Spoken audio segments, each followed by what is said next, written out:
네, 안녕하세요. 오늘은 시설물 안전법의 선진화를 위한 그 말씀을 드리도록 하겠습니다. 이 말씀을 드리게 된 거는 지난 5월 26일 철거 중이던 서서문 고가차도가 붕괴가 되면서 6명의 그 인명사고가 생기는 그런 안타까운 사고가 발생을 했죠. 그런데 사실 그 서서문 고가차도는 우리가 뒤에서 설명하겠습니다만은 시설물 안전법상 관리되고 있는 시설물로 시설물은 2종 시설물에 해당이 되고 그 등급 평가가 D등급에 해당이 돼서 철거를 하게 된 그러한 시설물이었었죠. 그런데 이 서서문 고가는 시설물 안전법에 의해서 관리 주체인 서울시가 관리를 하고 있는 중에 철거 과정에서 사고가 났습니다만, 오늘 제가 이 말씀을 드리게 되는 그 시설물 안전법이 선진화돼야 된다라는 말씀을 드리게 된 배경에는 관리되지 아니하는, 이 법에 의해서 관리되지 아니하는 사각지대에 놓여져 있는 시설물이 너무 많다 하는 점에서 이 법은 지금은 바뀌어야 된다라는 말씀을 드리게 됐습니다. 요컨대 크고 중요한 시설물 위주로 관리되고 있는 우리 국내법은 글로벌 스탠다드하고는 확연하게 차이가 있습니다. 그로 인해서 생긴 사각지대, 그 부분을 해소하지 않으면 또 다른 사고들이 발생할 수 있다라는 점에서 오늘 이 말씀을 드리게 됐는데, 하나하나 살펴보도록 그렇게 하겠습니다. 시설물 안전법 제정 및 그 변경 과정, 그 다음에 개정 필요성, 또 주요 국가의 안전점검 제도를 비교하고 그에 따라서 개정안을 도출하도록 그렇게 하겠습니다. 우선 시설물 안전법이 제정된 것은 성수대교가 붕괴되면서 94년 10월 21일 날 성수대교가 붕괴가 됐죠.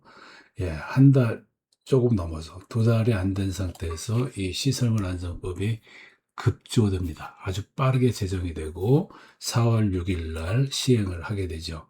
그리고 95년 6월 말에 삼풍 백화점이 붕괴되는 사고가 생기면서 이 법이 확대 시행되게 됩니다. 전면적으로 시행이 되죠. 이후에 34차례에 걸쳐서 부분 개정이 있었는데, 이 법이 제정되고 만에 사실 시설물 안전법은 성수대교가 붕괴되고 또 삼풍백화점이 붕괴되는 그 초유의 비상사태를 겪으면서 그 만들어진 법이지만, 그 이후에 상당한 그 나름대로 역할을 했다. 그 비상상황 극복 시설물 안전관리에 많은 기여를 했던 것도 사실이다. 예를 들어서 시설물의 관리 주체를 법적으로 지정을 하게 됐죠. 그 다음에 이 관리 주체들이 안전점검과 진단을 의무적으로 시행하도록 규정을 했습니다. 그 이전에는 관리 주체가 시설물 소유주가 하든지 안 하든지 판단에 맡겼는데, 그러니까 임의사항으로 맡겼는데 법적으로 강제적으로 시행하도록 그렇게 규정을 했습니다. 그에 따라서 각 시설물 관리 주체가 조직과 시설물 관리를 위한 조직과 인력과 예산을 확보할 수밖에 없었고, 그러한 그 확보를 위한 법적 그 기반도 제공하게 되었습니다. 이렇게 조직, 인력, 예산을 확보해서 시행을 하는 과정에서 경험과 시설물 관리에 대한 경험과 지식, 또 자료와 정보가 축적이 되고 기술 발전을 이루는데 크게 기여한 것도 사실입니다. 그런데 이제 지금 입장에서 봐서는 시설물 안전법이 좀 개정이 돼야 된다 하는 말씀을 또 드리는데, 우리가 앞에서 비상 상황이라는 말씀을 갖다 드렸습니다만은, 성수대교가 붕괴되고 삼풍백화점이 붕괴되던 그 시점까지, 그 시점에 우리나라는 경제 성장에 의해서, 빠른 고도 경제 성장에 의해서 많은 인프라, 도로라든지 터널이라든지 지하철이라든지 이런 많은 인프라를 빠르게 만들 수밖에 없었고, 그런 수요가 워낙 많았기 때문에 빠르게 만드는데 모든 역량이 집중되어 있었습니다. 따라서 모든 기술이 새로 건설하는 기술에 많이 집중이 됐었고, 기술자들 또한 그쪽에 편중이 돼 있었고, 예산도 그쪽에 집중되어 있었던 것이 사실입니다. 시설물을 관리한다라는 개념이 좀 부족했었고, 그에 따라서 거기에 따른 기술자도 많지 않았고, 예산, 예, 뭐 기술도 그렇게 많지 않았습니다. 그러니까 한정된 사고는 벌어져서 모든 시설물에 대한 관심이, 안전에 대한 관심이 집중이 되는데, 사람도 한정되어 있고 많지 않고, 돈 또한 많지 않고, 기술도 제한적이었었기 때문에 저 법이 만들어지면서 주로 크고 중요한 시설물 위주로 관리하도록, 그러니까 역량을 크고 중요한 시설물에 우선순위를 두고 관리하도록 그렇게 만들어졌습니다. 그리고 그 체제가, 그 뼈대가 지금까지 30년이 넘게 이어져 오고 있는데요. 문제는 우리나라도 이제 본격적인 시설물 노후화 시대로 접어들었고, 그게 점점 심화돼 가고 있는 중에 있다. 이 대부분의 시설물들이 다 같이 노후화되고 있는 시설물에는, 크고 중요한 시설물에만 집중하는 것은 안 맞다. 작은 시설물도 위험해지고 있고, 그것도 노화되면서 점점 위험해지고 있는데, 크지 않은, 규모가 조금 다소 작은 규모의 구조물이다 하더라도 그게 붕괴되거나 하는 사고가 나면 사회적으로는 큰 문제가 될 수도 있고 피해도 무척 클 수가 있다라는 점에서, 크고 중요한 시설물 위주로 집중돼서 관리하던 법 체계는 이제는 바뀌어야 된다라는 겁니다. G7 국가 수준으로 관리 체계를 선진화를 해야 되는데, 우리보다 먼저 노후화가 시작이 된, 훨씬 먼저 노후화가 시작이 됐죠.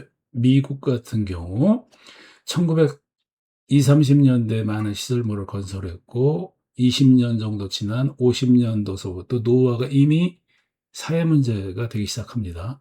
일본이 60년대, 70년대에 시설물들을 많이 건설을 하는데, 역시 20, 30년 뒤인 1980년도서부터 노후화 시대에 접어들었다라고 얘기를 합니다. 그리고 우리나라도 1990년대에 많은 시설물들을 건설을 하는데, 우리도 2015년도, 정부에서는 2015년도서부터 노후화 시대에 접어들었다라고 인식을 하고 있습니다. 이것은 큰 시설물들만 노후화되는 것이 아니라 작은 시설물들도 같이 노후화가 진행이 되고 있다라는 점에서 그 부분에 대해서도 관심을 기울여야 되는데, 우리나라 법이랑 다른 나라 법을 한번 비교하면서 보도록 하겠습니다. 미국, 유럽, 일본, 우리나라 이렇게 비교를 해봤는데요. 유럽은 영국, 프랑스, 독일을 대표적으로 비교를 해보도록 하겠습니다. 우선 이웃한 두 나라를 보면요. 우리나라가 교량 숫자가 법적으로 시설물 안전법에 의해서 법적으로 관리하는 교량의 숫자가 35,438개입니다. 일본이 73만 개예요. 20배가 넘습니다.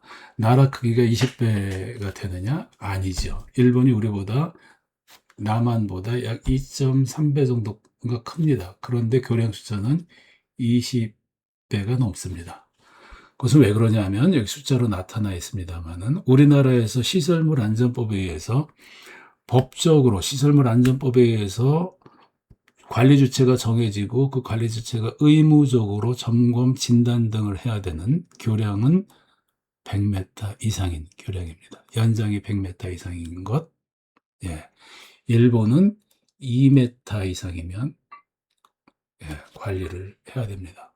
100m, 2m입니다. 그러니까 100m 미만의 교량에 대해서는 우리나라는 법적으로 의무화되어 있지 않습니다. 그 중에 20m 이상의 교량에 대해서는 지자체장이 선택적으로 관리할 수 있게 되어 있습니다. 모든 20m 이상의 교량이 관리가 되는 게 아니라, 그 중에 선택적으로 일부 좀 위험하다고 판단하는 교량들에 대해서만 선택적으로 관리를 하죠. 큰 것에 집중하고 있다는 것을 일본과 비교해서 알 수가 있는데, 다른 나라들 또한 G7 국가에 해당되는 국가들은 2m 이상, 프랑스, 독일 다 2m 이상이죠. 그리고 영국은 하물며 90cm 이상을 관리하도록 되어 있습니다. 제일 강하죠. 미국이 20피트, 6m입니다. 우리나라가 이 수치를 갖다 보면 1994년도 10월 달에 성수대교가 무너지면서 시설물 안전법을 급조를 하는데, 그때 미국의 규정을 참고를 하면서 이 20피트를 메타로 잘못 가져온 거 아닌가 하는 그런 생각도 해봅니다. 뭐 사실인지 아닌지는 잘 모르겠습니다만은. 우리가 조금 더 세밀하게 보면은 우선 점검 대상서부터 한번 비교를 해보면 우리나라 조금 아까 말씀드린 대로 100m 이상, 일본 2m, 미국이 6m 이상인데요. 일본의 사례를 보면 이게 일본의 도로종별 교량의 연장 비율인데요. 도로의 연장 비율인데 대부분의 도로는 생활도로로 이만한 면적을 차지하고 있고 교량 숫자도 이곳에 대부분이 이곳의 숫자로 봐서 이곳에 해당이 되는데 우리나라는 이 부분들에 있는 교량들은 관리 대상이 아니다 라고 보시면 되겠습니다. 관리를 안 한다. 누가 주인인지도 모르고 법적으로 관리할 의무도 없다.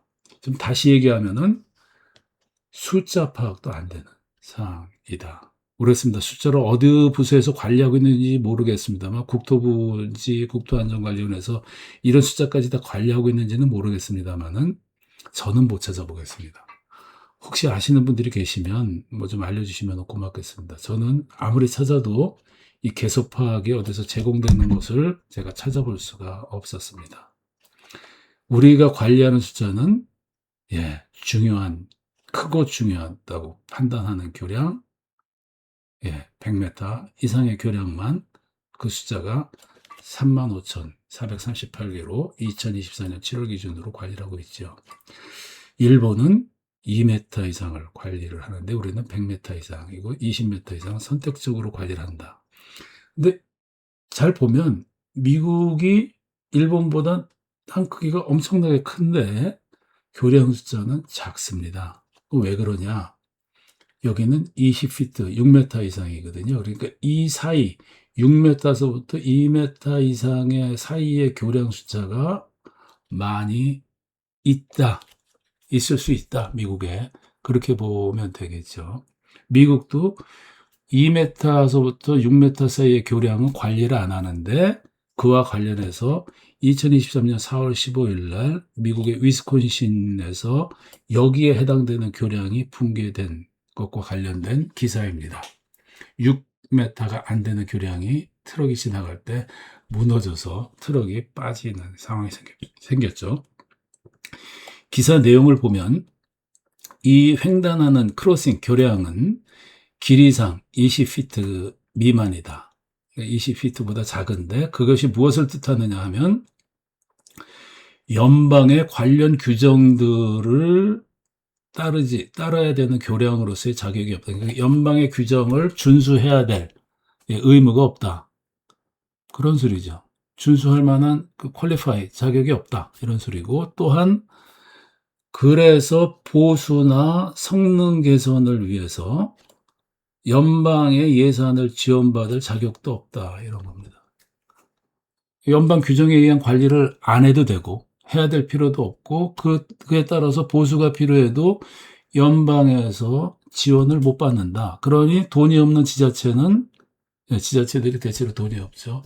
이런 시설물들에 대해서 관심을 안 갖고 이것이 위험으로 발전을 하고 결국에 이러한 사고가 일어난다라는 점을 지적을 하고 있습니다. 그래서 다른 나라처럼 2m 이상 이거보다 작은 교량도 관리를 해야 된다라는 요구를 언론에서 정부에 하고 있습니다.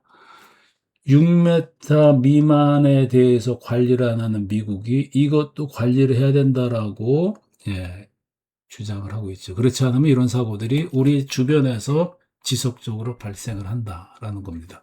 우리는 어때요? 이보다도 훨씬 큰 100m 이상의 교량, 미만의 교량, 100m 미만의 교량은 아예 관리 주체가 누군지도 모른다. 없다. 지정이 안 돼 있고 숫자도 모른다. 이런 상황이죠. 사각지대가 너무 광범위한 상태입니다. 국토안전관리원에서 2004년 이후에 소규모 시설을 점검한다라고 해서 홍보를 하고 있어서 그 내용을 살펴보니 농어촌 도로정비법상의 교량에 국한되어 있고 연간 수십 개에 불과합니다. 이 교량의 숫자가 우리나라는 몇 개 정도 될까요? 나라의 크기로 비교해서 보면은 일본이 73만 개인데 크기로 대체로 봐서는 약 15만 개 내지 20만 개 정도가 아닐까라고 추정이 되는데 그 숫자의 교량이 관리가 되지 않고 있다. 이렇게 보시면 되겠습니다. 사각지대가 너무 크다. 이것을 지금도 성수대교 붕괴됐던 30년 전의 시각으로 지금도 관리를 안 해도 되느냐? 예, 관리를 하지 아니하면 우리도 이러한 사고를 겪을 수밖에 없다라는 점이 예, 무서운 거죠. 다음은 그러면 우리가 지금 어떤 것이 법정시설이고 어떤 것이 법정시설이 아니냐. 법정시설이 아닌 것이 너무 많다. 사각지대가 많다. 그런데 그 법정시설물에 대해서는 어떻게 점검을 하는지 다른 나라와 한번 비교를 해보겠습니다. 저희 나라는 뒤에서 설명하겠습니다만은 시설물 안전법에 의해서 시설물의 중요도, 크기에 따라서 시설물 1종, 2종, 3종으로 구별을 하는데 1종, 2종, 3종, 1, 2종, 1종을 대상으로 정기안전점검, 정밀안전점검, 정밀안전진단이라고 해서 점검을 이름을 이렇게 정기적으로 점검을 한다. 또 정밀하게 한다. 정밀하게 진단을 한다. 이렇게 해서 구별을 하고 있는데 정기안전점검은 1, 2, 3종 법정시설물은 모두 다 정기안전점검을 연간 2, 3회에 걸쳐서 시행을 하도록 되어 있습니다. 정밀안전점검은 1, 2종 시설물에 대해서 1 내지 3년에 한 번씩 점검을 하게 돼 있는데 어떻습니까? 3종 시설물은 대상이 아니죠. 정밀안전점검이 의무화되어 있지는 않습니다. 법정시설에서도 3종 시설은 정기안전점검 정도만 하면 되는 겁니다. 정밀안전진단은 1종만 해당이 되죠. 다시 얘기해서 2, 3종은 정밀안전진단이 의무화되어 있지는 않습니다. 의무적으로 시행되는 게 아닙니다. 정기안전점검, 정밀안전점검, 정밀안전진단을 모두 다 수행을 하는 것은 1종 시설뿐이고 2종은 정밀안전점검까지, 3종이 돼야 3종은 정기안전점검만 받으면 된다라는 거예요. 자, 그리고 또 정밀안전진단이나 이런 것들의 기본과업, 선택과업이 두 가지로 나뉘어져서 이것들은 의무적으로 하는 것이 아니고 관리 주체가 선택적으로 판단에 의해서 할 수도 있고 안 할 수도 있다라는 건데요. 비교를 해보도록 하겠습니다. 이 정기안전점검은 순찰 수준의 외관 상태 조사인데 망원경, 거울 등을 사용하는데요. 이것은 일본식으로 보면은 순회에 해당이 됩니다. 일본의 순회라는 말이나 우리의 순찰이나 비슷한 거죠. 차량을 타고 지나가면서 보거나 이틀에 한 번 정도 차량을 타고서 쭉 많은 시설물들을 그냥 보는 거죠, 담당자가. 정기적으로 한 번 정도 보행, 걸어가면서 보는 정도의 순찰 수준의 외관 조사죠. 순회, 순찰 정도입니다. 시설물을 가까이서 깊숙이 들여다보는 게 아닙니다. 일본의 점검, 진단이라는 구별은 없는데 점검, 종의 구별이 없이 모든 시설, 몇 개요? 73만 개의 모든 시설에 대해서 5년에 1회 점검을 하도록 되어 있습니다. 이러한 구별은 정밀안전점검, 정밀안전진단에 대한 구별은 없습니다. 모든 시설에 대해서 근접 점검을 하게 되어 있죠. 영국도 일반 점검은 2년에 1회 하는데 육안으로 하는데 눈으로만 보는데 주요 점검은 기본적으로 6년에 1회를 근접 점검으로 보도록 되어 있습니다. 미국이 상세 일반 점검 2년에 1회인데 육안입니다만은 상세 점검은 근접이라는 말이 들어가서 있는데 근접 점검이랑 우리에게는 그 근접 점검이라는 말이 빠져 있어요. 그냥 정밀 육안 점검, 정밀한 육안 조사가 돼 있는데 근접 점검이라는 말이 명시적으로 나타나 있지를 않습니다. 자, 영국 등도 망원경, 망원 렌즈를 장착한 카메라를 활용한 육안 점검. 사람이 가까이 갈 수 없는 것들은 망원경으로 보든가 망원 렌즈가 있는 카메라로 찍어서 근접 이렇게 확대를 해서 어떤 손상이 있는지를 볼 수 있다. 그런데 주요 점검은 반드시 근접 점검을 하도록 되어 있습니다. 1번 또한 마찬가지인데 이 근접 점검의 정의를 보면 a close examination within touching distance. touching distance죠. 만질 수 있는 거리 안에서 아주 정밀한 close examination, 정밀한 점검을 해라 하는 거예요. 어디에 대해서? of all accessible parts of structure, 구조물의 모든 접근 가능한 부분에 대해서 어디까지? hidden components, 숨겨진, 가려진, 안 보이는 부재까지, 요소까지 이런 거죠. 어떤 거로 가려졌습니까? 마감재로 가려져 있건 한 부분까지 전부 다 조사를 하도록 되어 있습니다. 일본은 5년에 1회, 영국은 6년에 1회를 기본으로 해서 가까이서 어디 만질 수 있는 거리, 이거를 다른 말로 핸즈온 인스펙션이라고 합니다. 팔을 들어서 팔을 들어서 그 거리 이내에서 보도록 되어 있습니다. 여러분들 의사가 환자를 볼 때 환자가 의사 방을 문을 열고 들어가면 거기 서세요. 그리고서 거기 서 계세요. 그리고서 앉아서 그 2, 3m 떨어진 데서 봅니까?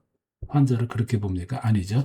가까이 앉아서 이 팔걸이 이내 가까이 앉아서 환자의 얼굴을 살피죠. 보통 외래로 가도 그렇게 합니다. 그래서 가까이서 살피고 거기서 이상이 있거나 그러면은 점검을 하죠. 미리 사전에 조사를 하든지. 그래서 피검사도 하고 엑스레이도 찍고 초음파 검사도 하고 그런 상태로 진행이 됩니다. 그렇죠. 그리고 안 보이는 부분도 전부 다 그렇게 엑스레이나 초음파나 이렇게 하고 필요하면 내시경 조사도 하지요. 그게 진찰하는 겁니다. 그죠? 우리 구조물도 똑같은 거죠. 제대로 된 점검은 그 거리 이내에서 모든 부분을 다 보고 또 숨겨진 부분, 안 보이는 부분까지도 다 봐야 됩니다. 그런데 국내는 비근접 유관검사엔 외관조사, 가까이서 보라는 말이 없습니다. 물론 슈미트 햄머라든지 이 중성화는 가까이 가서 조사를 해야 되는데 모든 곳이 아니죠. of all accessible parts, hidden component가 아니다. 그 구조물 전체에서 슈미트 햄머 한두 군데만 해보면 돼요. 중성화도 그렇습니다. 공시제 강도 조사도 그렇죠. 그 부분이 명시적으로 안 나와 있다라는 거예요. 법적 의무가 없는 세부 지침, 그것도 해설서에만 근접조사 방식이 언급되어 있는 정도에 불과합니다. 따라도 그만이고 안 따라도 그만인. 그러니까 정밀안전 점검, 정밀안전 진단이 진행이 되지만 대부분의 구조물 부분에 대해서 이렇게 멀리서 보고 끝나는 경우도 있을 수 있다라는 거고, 또 하나 좀 세밀하게 보면은 기본과업과 선택과업으로 나뉘어져 있는데 우리나라는 수중조사도 정밀안전 진단을 하는 일종 같은 중요한 구조물, 큰 구조물에 대해서도 수중조사가 선택가업으로 되어 있고 나머지 것에 대해서는 선택가업조차에도 포함이 안 되어 있습니다. 미국도 역시 종별 기준이 없는데 모든 시설물에 대해서 수중점검을 5년에 1회를 의무적으로 시행하도록 되어 있습니다. 물론 수중을 건너가는 그러한 수중에 교각이 서 있는 그러한 교량에 대해서 해당이 되겠습니다만 5년에 1회를 의무적으로 시행하게 되어 있고, 붕괴 유발 부재라는 말이 나오는데 이것은 2년에 1회 근접 점검을 하게 되어 있습니다. 그리고 손상이 발견됐을 때는 매년 1회인데 우선 붕괴 유발 부재서부터 설명을 드리면 붕괴 유발 부재는 fracture critical members라고 합니다. 저 부재가 손상이 되면 교량의 전체 또는 상당한 부분이 예고도 없이 일시에 급격하게 붕괴되는 경우에 그 붕괴를 촉발하는 그 손상 부재, 그것을 붕괴 유발 부재라고 하고, 그 예로 우리가 성수대교가 그 중간에 그 이제 서스펜디드 스팬이라고 그 현수경관이 떨어진 건데 그것을 잡고 있던 핀, 그게 용접부실 등으로 끊어지면서 성수대교가 붕괴가 됐는데 그 핀, 그 부재를 잡고 있던 그 스팬을 잡아주던 그 핀, 그게 붕괴 유발 부재에 해당이 되죠. 사람으로 말하면 심장 같은 부재입니다. 심장이 손상이 되면은 예고도 없이 사람이 급격하게 급사할 수가 있죠. 그런 부재에 해당이 된다고 보는데 그 부분에 대한 규정이 우리나라에는 명시적으로도 없습니다.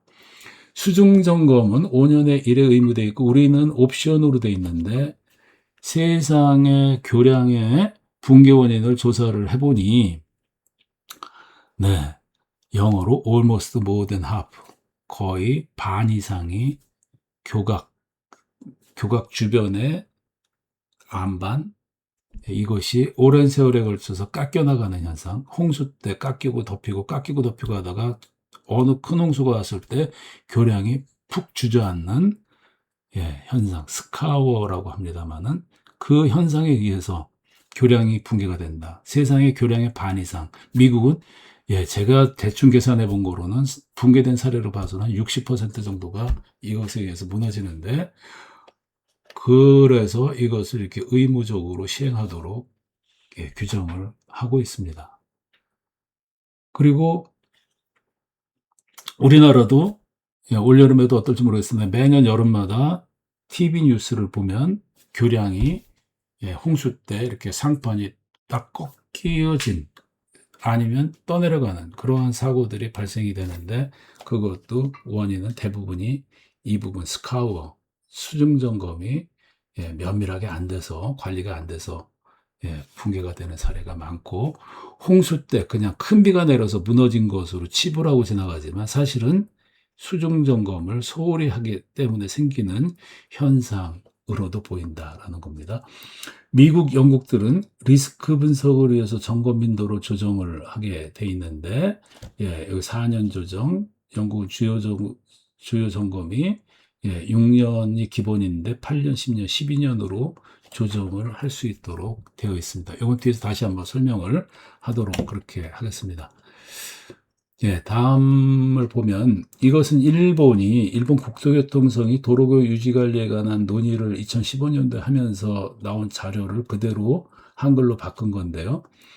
근접하지 않은 멀리서 보는 목측으로 눈으로 멀리서 봐서는 멀쩡해 보이는데 가까이 가서 보면 이렇게 녹이 슬 상태가 보인다. 가까이 가야만 보인다라는 거고 멀리서 봐서는 조사가 안 되는 볼트가 빠졌거나 이완이 돼서 있거나 풀려 있거나 하는 거죠. 제 기능을 볼트가 못한다. 강교에서 볼트가 제 기능을 못하면 강교가 무너질 수도 있겠죠. 콘크리트 교량, PC 교량인데 이건 프리스트레스 콘크리트 교량인데 서수문 고가도 여기에 해당이 됐죠. 이것은 이 PC 강선 주변이 녹이 슬거나 공극이 발생하는 문제가 생기는데 이런 것은 눈으로 볼 수 있지만 이것은 누수 현상이죠. 이런 것들은 균열이 생기기도 합니다만은 균열이 생기기 전에는 발견하기가 어렵죠. 이거는 타험 조사로 해서 망치로 두들겨 보면 그 손상이 있는 부분, 비어 있는 부분은 소리가 다른데요. 보통 콘크리트가 건전하다고 얘기하죠. 깨끗한 부분, 손상이 없는 부분은 망치로 때리면 땅 소리가 나는 반면에 이렇게 손상이 있는 부분, 속이 비어 있거나 결함이 있는 부분은 망치로 때리면 대체로 퍽 하는 소리가 납니다. 그러한 소리가 상당히 우리가 차이가 나는데 이건 의사들도 뭐 청진기라든지 이런 것으로 쓰는 것과 비슷하다고 보시면 어떨까 합니다.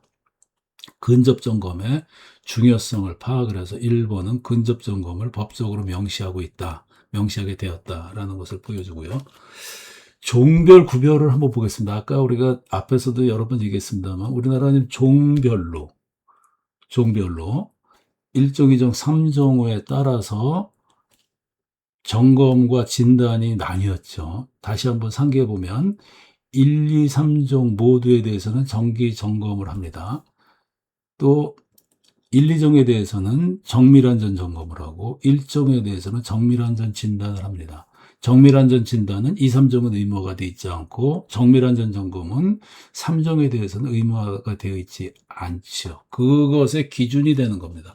법정의 시설은 아예 관리를 안 하고 있는 거고 법정 내 시설을 이렇게 이제 종별로 나누고 있는데 우리나라는 큰 중요한 기술적으로 조금 특수한 교량들을 일종 시설물로 중요한 시설물로 간주를 합니다. 연장이 500m인 것, 경관장, 경관은 교각과 교각 사이를 얘기를 하는데 그 부분 50m 이상인 교량, 또 현수교, 사장교, 아치교, 트러스와 곁이 기술적으로 조금 복잡한 교량들을 일종으로 얘기를 합니다.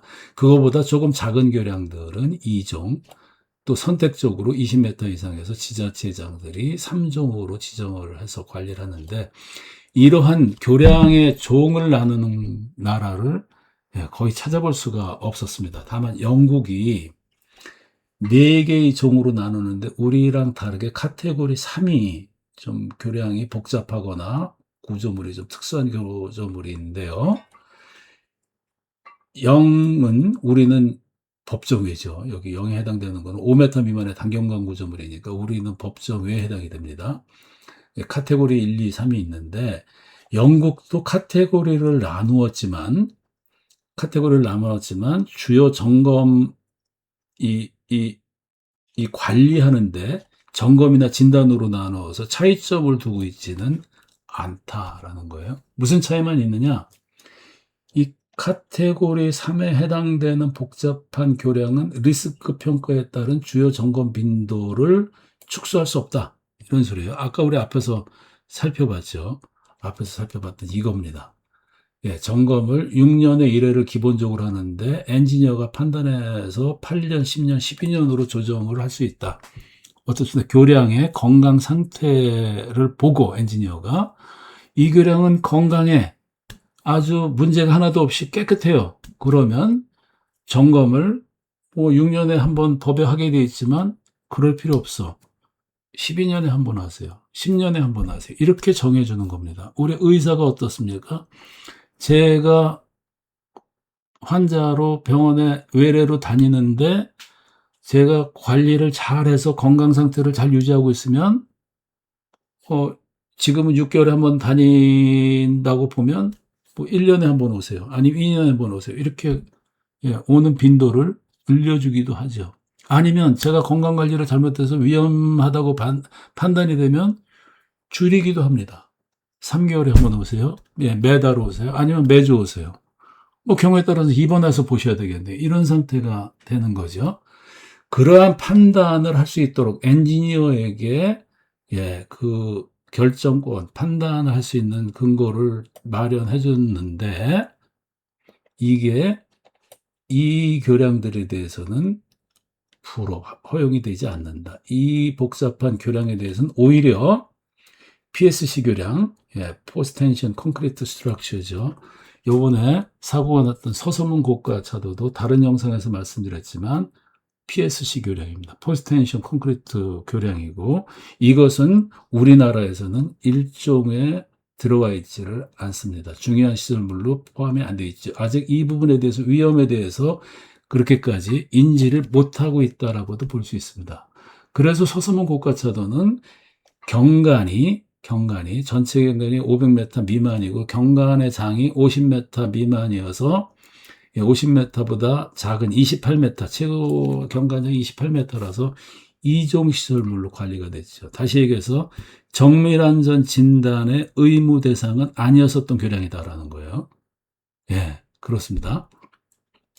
그래서 우리는 포스텐션교가 여기에 포함이 안 돼 있다. 서소문 고가 같은 것은 영국 시력에 의하면 카테고리 3에 들어가서 있는데 우리나라에서는 들어와 있지 않다. 또 경사각, 서스펜션 시스템을 가진 것은 현수교에 해당이 되죠. 경사각, 수큐가 45도인 구조물, 그거 한번 우리가 살펴보도록 하겠습니다. 이게 일반 분들은 잘 모를 수 있으니까 한번 좀 설명을 해보죠. 이건데 교량이 이게 교대고 이게 교대라고 봤을 때 교량이 직사각형으로 되어 있지 않고 이렇게 평행사변형으로 되어 있는 경우입니다. 그랬을 경우에 요 Y축과 요 교량의 한 면, 요것이, 예, 스큐 앵글. 사교라고 부르죠. 약간 경사졌다. 사교라고 부르는데, 스큐 앵글, 사각이라고 합니까? 네. 이 스큐 앵글이 이렇게 돼 있는데, 요게 각도가 크면 클수록 어때요? 이게 더 이렇게 높겠죠. 이 부분이 더 예각이 됩니다. 더 날카로워지는데, 이런 부분들의 구조가, 거동이 상당히 복잡하다. 서수문고가가 어떻습니까? 딱, 예, 그러한 상태가 되어 있습니다. 이게 지금 이렇게 봤을 때, 여기가, 이거로 봐서는 이렇게 봤을 때 이게 지금 사각인데 45도까지는 안 돼 보입니다만은 스큐 앵글이, 예, 스큐가 먹은 사교죠. 사교입니다. 이게 사교인데, 그 경사각이 45도 이상인, 그러니까 더 이렇게 45도에서 더 옆으로, 예, 기울어진 그런 예각을 갖고 있는 그러한 구조물은 카테고리 3에 되어 있고, 경관장 50m 이상 우리랑 같습니다. 통상적이지 않은 미적 디자인의 구조물, 최근에 기술이 발달이 되면서 컴퓨터에 의한 구조 계산이 가능해지면서 또 교량이 기능적인, 예, 역할만이 아니라 뭐 차량이 지나가는, 사람이 지나가는 기능적인 역할만이 아니고 미적으로 아름다운, 교량에 대한 수요가 높기 때문에 저렇게 디자인적으로 미적으로 아름다운 교량을 많이 만들고 있는데, 사고가 나는 게 경험이 충분히 쌓이지 않은, 우리 사람들이, 기술자들이 충분히 경험을 많이 쌓지 못한 새로운 디자인, 새로운 재료, 새로운 공법, 이런 데서 사고가 많이 납니다. 그러니까 경험이 충분하지 않은, 통상적이지 않은 미적 디자인의 구조물은 카테고리 3으로 놓고서 관리를 하는데, 이것들은 어때요? 앞에서 말한 대로 리스크 평가에 따라서 건강하든 아니든, 건강해 보이든 안 건강해 보이든 점검의 빈도를 의사 마음대로, 다시 얘기해서 엔지니어 마음대로 바꾸지 말아라. 그것은 안 된다.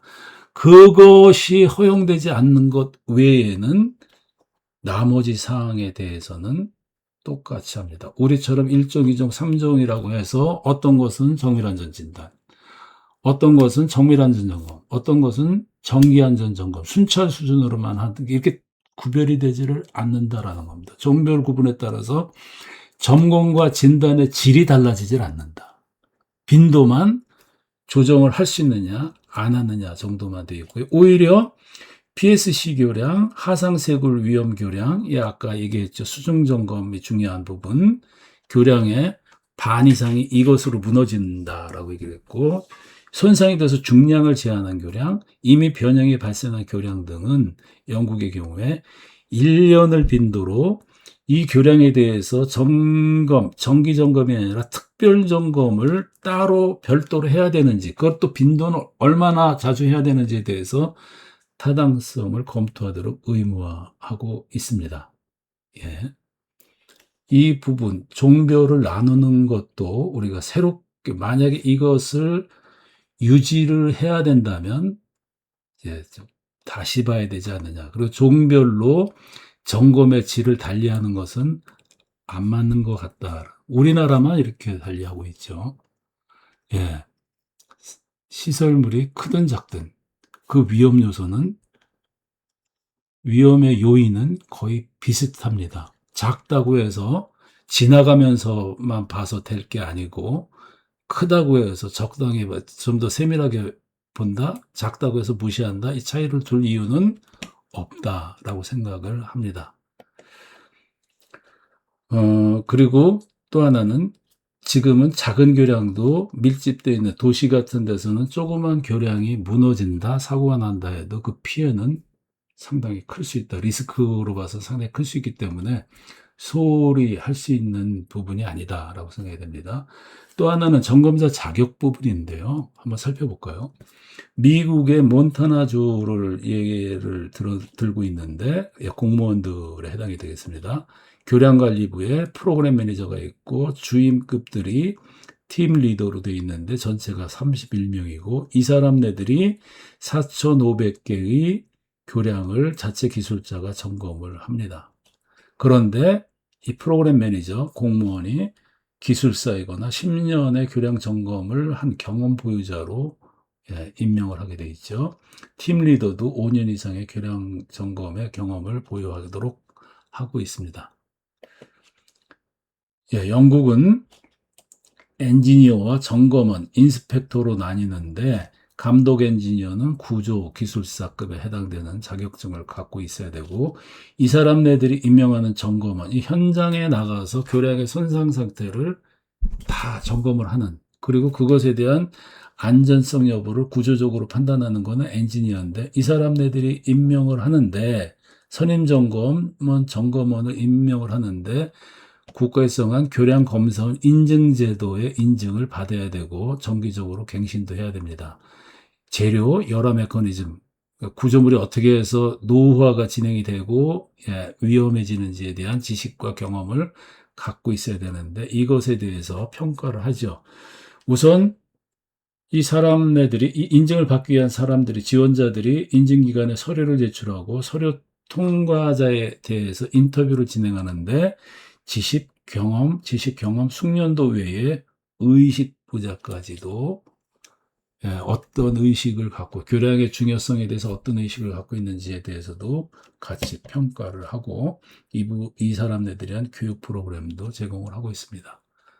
교량은 교량 전문가들이, 관리에 대한 전문가들이 점검하도록 그렇게 규정을 하고 있죠.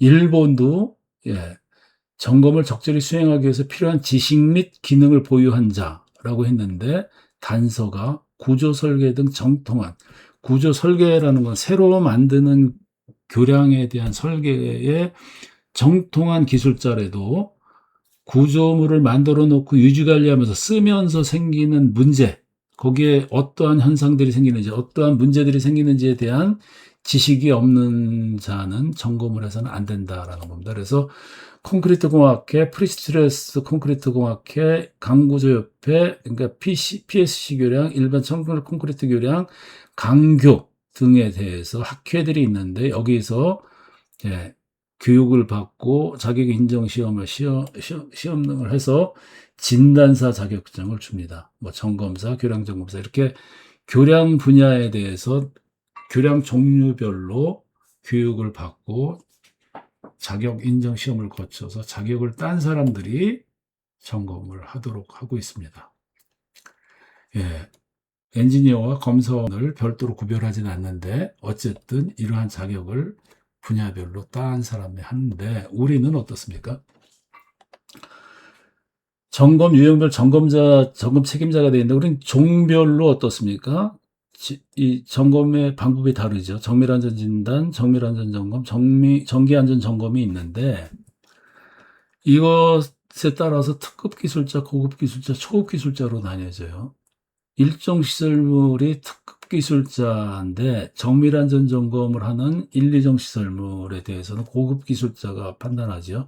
2종 이하는 고급 기술자입니다. 정밀안전 점검에 대해서 2, 3종은 이제 초급 기술자가 하게 돼 있는데, 이 고급 기술자라는 그 자격을 갖다 획득하는데, 대학 졸업 후에 기사 자격증을 취득을 하고 경력이 3년 정도면 학력지수, 자격지수, 경력, 교육 이렇게 받아서 66점인데, 이게 고급 기술자로 인정을 받을 수 있는 상태입니다. 유지관리 분야 자격증을 일본처럼 따로 갖고 있지도 않습니다. 일종을 제외한 대부분의 교량은 전문성과 경험이 부족한 기술자에 의해서 등급 판정이 이루어집니다. 서서문고과 같은 것은 2종 시설물이죠. 고급 기술자가 등급 판정을 할 수가 있습니다. D등급으로 판정이 됐습니다만은, 의사가 어때요? 전문의로 숙련된 전문의가 판정을 하는 게 아니고, 인턴 레지던트 정도의 사람들이 사람의 생사, 안전 여부를 판단을 하는 그러한 정도입니다. 교육도 교량만 따로 돼 있지 않고 여기 써져 있지는 않습니다만은, 터널 및 교량으로 해서 통틀어서 그냥 같이 교육을 받는데, 한 2주 정도 교육받으면 이런 자격이 생긴다. 상당히 좀 신뢰하기 어려운 그러한 점검자 자격 즉 제도를 유지를 하고 있습니다. 종합적으로 한번 살펴볼까요? 네. 다시 한번 요점적으로 정리를 하면은 관리 사각지대가 너무 많습니다. 연장 100m 미만의 소규모 교량도 그 숫자를 모르고 그 작은 교량 100m 정도 되면 사실 작은 교량도 아닌데 연장이 100m 미만의 교량도 20m 이상의 일부만 선택적으로 관리를 하는데 그 부분도 선진국들처럼 2m 이상 또는 0.5m 이상 아닌 모든 교량에 대해서 다 관리를 하는 것이 맞지 않느냐.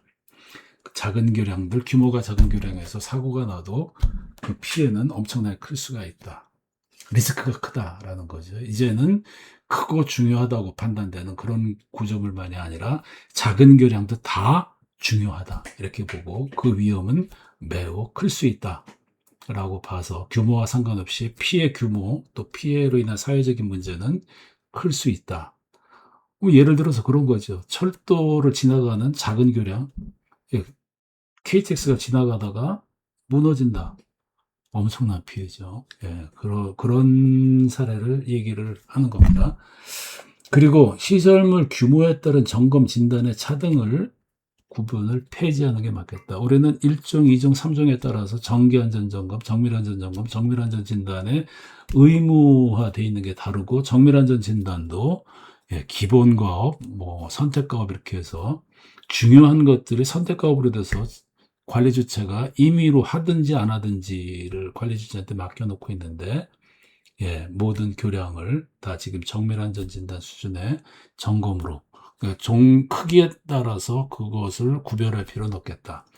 다만 영국 사례 등을 참조해서 건강한 구조물들에 대해서는 점검 빈도를 다소 조정할 수 있는 그런 것들은 우리도 도입을 할 필요가 있지 않느냐 하는 거고 종별 기준을 구태에 유지할 필요가 있겠느냐 하는 생각은 하는데 그럼에도 불구하고 종별 기준을 유지를 한다면은 포스텐션 교량이라든지 사교라든지 하는 부분들 이런 부분들에 대해서 우리도 제일 중요한 교량 카테고리로 집어넣어서 재정비를 해야 되겠다 하는 그런 생각이 좀 듭니다. 그리고 점검자 자격 및 교육 시스템도 선진국 수준으로 각국의 제도를 좀 더 정밀하게 조사를 해서 우리 교육 시스템, 자격 시스템을 좀 상향 조정할 필요가 있다. 크게 바꿔야 될 필요가 있다라는 거고요. 수중 점검이나 붕괴발부제, 포스텐션 교량 등에 대해서는 교육이 상당히 좀 전문적인 지식이 더 필요하다. 이 부분에 대해서는 미국의 사례를 조사를 해보면 알 수 있겠습니다만은 이것들에 대해서 다 따로따로 교육 프로그램이 따로 있고 매뉴얼도 따로 있습니다. 그 부분들을 우리도 매뉴얼도 따로 만들고 그 다음에 교육도 다시 시켜야 되겠다 하는 그런 말씀을 드리면서 예, 예, 또 하나는 마지막으로 시설물 안전법은 기본법으로 하고 도로법의 이 교량 및 점검, 교량의 점검에 관리대한 것은 도로법 자체로 좀 이관하는 게 맞지 않느냐 하는 생각을 하는데 이 부분에 대해서는 좀 논의가 필요하지 않느냐 하는 생각을 합니다. 그래서 종합적으로 한번 다시 검토를 해봐야 되지 않느냐. 그리고 이 문제는 특히 다시 한번 말씀드리면 관리사각지대, 점검 진단의 차등 구분, 폐지, 점검자 자격 및 교육 시스템 개선에 대한 문제는 매우 시급한 문제다. 좀 빨리 좀 개선이 되지 않으면 우리 주변에서 자라고 있는 위험이 언제 사고로 나타날지 모른다. 라는 말씀을 드리면서 오늘 말씀을 마치고자 합니다. 감사합니다.